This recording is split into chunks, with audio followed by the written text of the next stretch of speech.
So there's a story about a 9-year-old boy named Jamel Myles. Jamel had always gotten picked on at school for being a little different, and it's because he was a little different. This past summer he was riding in the backseat of his mom's car, and he finally worked up the courage to tell her something very important about himself. He told her, "Mom, I'm gay." And his mom looks at him through the rearview mirror and sees him curled up nervously like he's waiting for impact. And she tells him what any good mom would. She says, "I still love you." And then Jamel tells his mom that he wants to go to school and tell his classmates about his newfound identity because he's proud. He's not ashamed of who he is. Now, sadly, when Jamel goes to school to tell his friends about his newfound identity, they're not as accepting as his mother. And after 4 days of intense bullying and calls from other students to kill himself, Jamel decided to end his life. He was 9 years old. Now, I teach at a middle school, and we just finished up our first month with the new batch of 6th graders. I teach kids as young as 10 years old, and something like this could have just as easily happened to one of them. They're young, and sometimes we take their youth as a sign that nothing so terrible could possibly ever happen to them. But the fact is, even as teachers, we never know what kind of troubles our kids are facing outside the classroom. And after hearing the story, I wanted to share it with my coworkers to see what they thought about it. Now, I don't know if they do this in every school, but at our school, we have a class specifically for incoming 6th graders dedicated to things like internet safety, bullying, family relationships, things like that. And I thought a story like this would be a great reality check for the kids to see a worst case scenario, what could happen when we don't treat each other with love and respect like we should.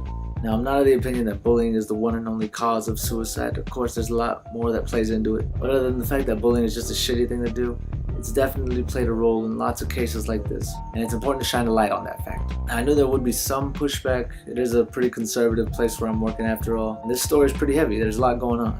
I know it's 2018 and we like to think that we've progressed as a society. The fact is that taboos around things like the LGBT community and the prevalence of suicide among teens are still very much alive and well.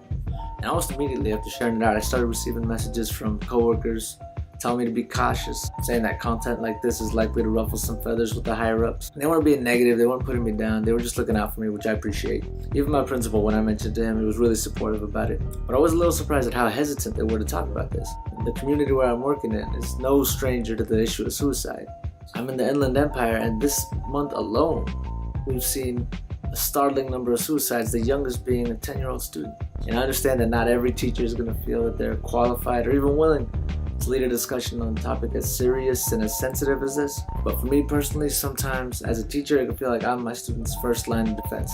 Whenever kids have problems, they need to know that they can come to us for guidance. Just last week, I had a kid come up to me saying that kids at PE were picking on him because he wasn't manly enough. They thought he was too feminine. And if he didn't have a teacher to go to, he would have to figure that out on his own, and who knows what might have happened. There's also the teachers that have the idea that simply talking about the subject is going to put the idea in the kids' heads that this is an option. And what I would say to that is that if you're worried that you are the one putting the ideas in their heads, don't worry.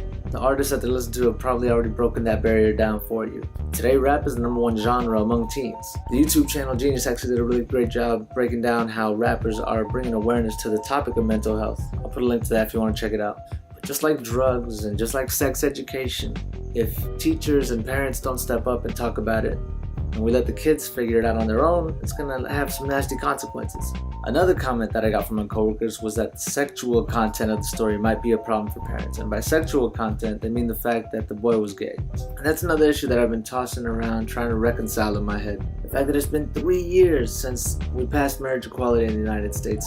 And yet, I, as an educator, someone who advocates for science in the classroom, with a degree in psychology, knowing that statistically speaking, I am likely to have students who identify as LGBTQ walk into my classroom, that I still have to dance around the topic of sexuality out of fear of retaliation from parents who might reject that reality because frankly they haven't done the research. I understand it, but it's still really frustrating. And the reason I'm talking about this is because I want to pass the question off to you guys. Those of you who have kids, those of you who can maybe remember a teacher who was willing to open up a dialogue about this kind of thing. What's your opinion? Should teachers be allowed to talk about things like sexuality and suicide, or is this something that's better reserved for family? Should this kind of stuff stay out of school, or should we include this in the curriculum along with things like hygiene and reproductive systems? I really want to know what you guys think.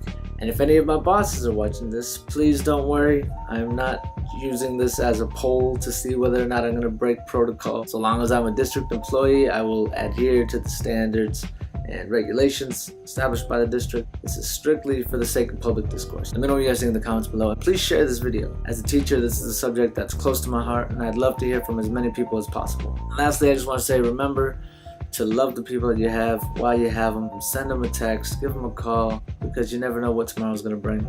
That said, I'll see you guys next time. Thank you for watching. Peace.